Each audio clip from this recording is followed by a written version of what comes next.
So you're going to need a few tools to get started when you're placing the waterfall. You're going to need a pipe cutter to cut one of the hoses. The heat gun is going to be for the gaskets if there's one stuck, to get it off a little easier. Small flathead screwdriver, a 3/4 inch wrench. You're going to need some PCD glue and some primer. Small little cardboard just to protect the acrylic if you do need to do any prying of the waterfall with the screwdriver. Now when your waterfall comes to you, it'll come with the nuts on the back, a 3/4 nut plus washer, a small gasket on the front, and then you're going to have the connections for the lights and the hose for the water. It does come with a small piece that is going to sit on the back of it. This will be glued after the fact. Now on the inside of this, you're going to have a lot of foam up in here, so you will have to dig out the foam to clear away where the waterfall is. You got the two little nuts that are on it. These are only hand tightened. If you feel that it's a little snug or they're tight, it's usually just silicone on the very back of them that'll hold them on. So you might have to take a knife or a screwdriver just to break away the silicone that's on the back. The nuts will end up coming straight off.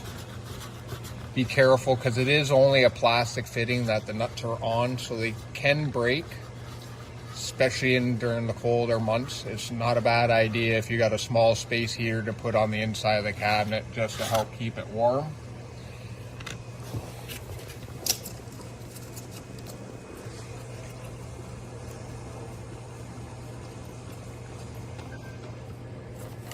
After you get all the nuts off, it will be loose. You can move it back and forth. You are going to have to pop off the lights off the very back of them. These are only pressure fitted on, and they just pull off simply like so. You're going to have 4 of them on the waterfall.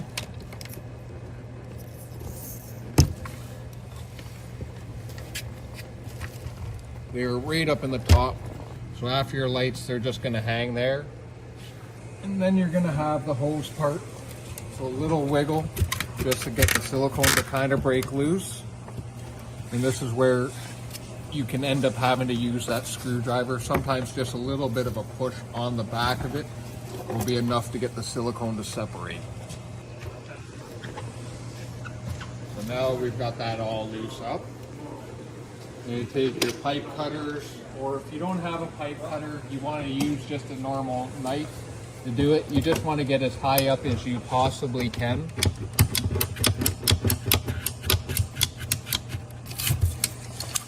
So there, we've cut the hose off. Now we can remove the whole waterfall. So now we pulled the waterfall through. So when you're cutting that back piece off, because this is going to be glued on there, it's not going to allow you the room to get this off. So when you make your cut to get the pipe off, you want to try and get it as close to where the lights go in for the waterfall. This is where you want to try and cut this pipe off. It is very tight in there. That's where the pipe cutters really come in handy, especially if you have the grip ones like we do. But that way you end up with just this piece. So when you're taking it out, you're still going to have the gasket stuck to the cabinet most likely, but then that'll end up coming out just like so. Now the gasket here, sometimes they'll just pull off. They've been on there for quite a long time. But if you give them a little bit of working, sometimes you'll need a little bit of a heat gun, not for very long, just for a few seconds, just to make it pliable. And then you'll see the silicone. So you want to do the best you can to get everything away from the edge, any old silicone. This is where a small X-Acto knife will come in handy.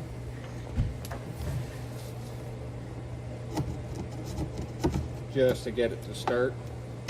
And then you can just peel away any excess.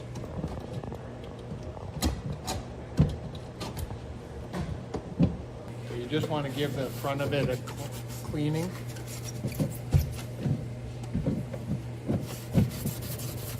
any dirt or any residue like that on there. Just so we make sure that we have a nice seal at the end. You do not want to use any abrasive cleaning, no Windex or anything along those lines. Anything that could be harmful for the acrylic. So you got your waterfall out, surface is all clean. When you're putting the new one in, it's just going to sit right up against the back and tighten the spot. And on the back side, that's where you're going to have the new nuts to put on. And they're only going to be hand tight. You do not have to crank these on with a wrench or anything, because it is only a plastic piece and it's only supposed to be a snug fit. And you'll have a washer that goes on to the back, then your nut.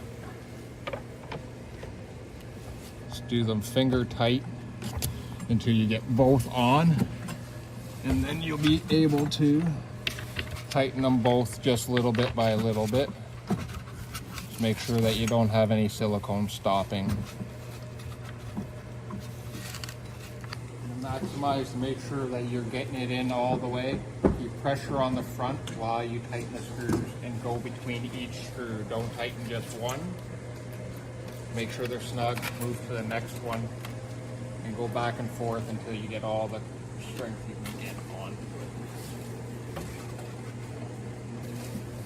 Once you have them all hand tightened, you can take your 3/4 inch wrench and just a tiny quarter of a turn. You're not looking to kill it. You're just looking for that little bit of pressure, but because of the room in here, there's not much you're gonna get.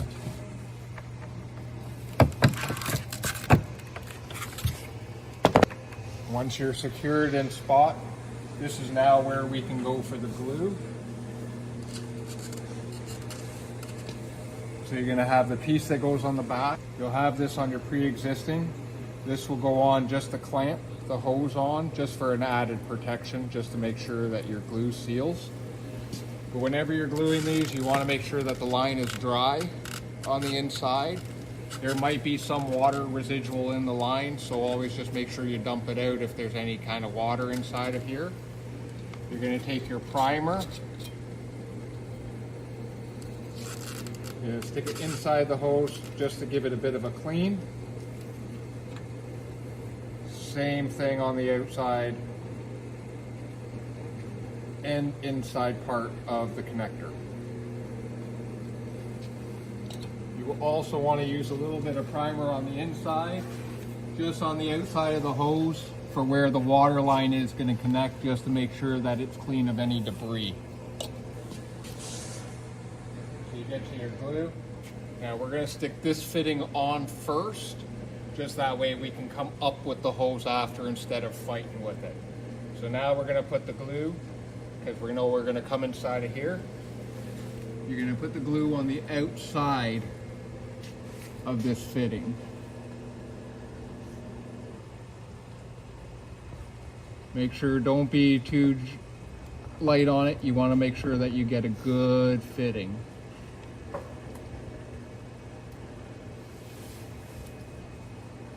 If you want to be a little extra, you can put it around a little bit on the outside. Just try not to go too far onto it. Fitting just sits on the back. Just give it a few seconds to dry. You want to make sure that seal is going to be good.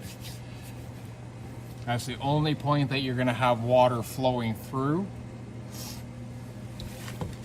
So while we let that set, we're going to take a little bit of primer just to go around the outside of this connection. A little bit more just on that hose there.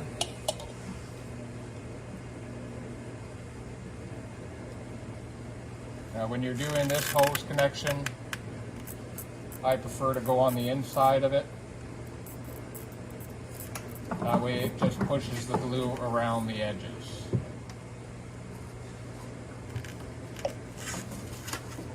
And then don't forget, you're going to need that clamp after.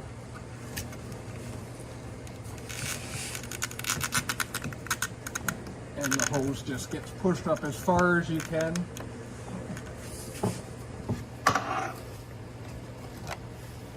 And then you take your clamp and you clamp your hose on.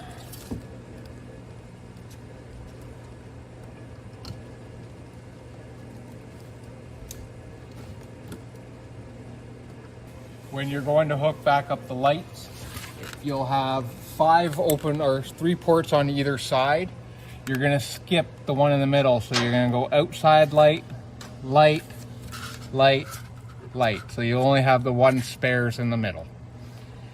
If you want to do a little added protection, you can do silicone bead around the outside, but as long as your nuts are pulling the gasket in tight enough, you will be okay.